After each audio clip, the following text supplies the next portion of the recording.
Sementara itu, Saudara Pangdam Iskandar Muda, Majen TNI Niko Fahrizal mengajak masyarakat untuk sama-sama berkontribusi membangun Aceh, seperti merawat aset-aset bersejarah yang dimiliki oleh Aceh.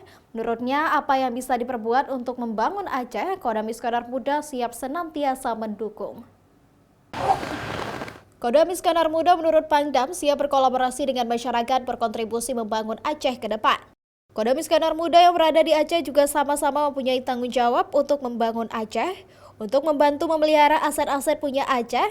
Kodam juga berkolaborasi dengan pihak-pihak lain seperti revitalisasi Masjid Ulelhu, membersihkan menara Masjid Raya Baitur Rahman hingga membenahi jembatan-jembatan kecil di seluruh Aceh.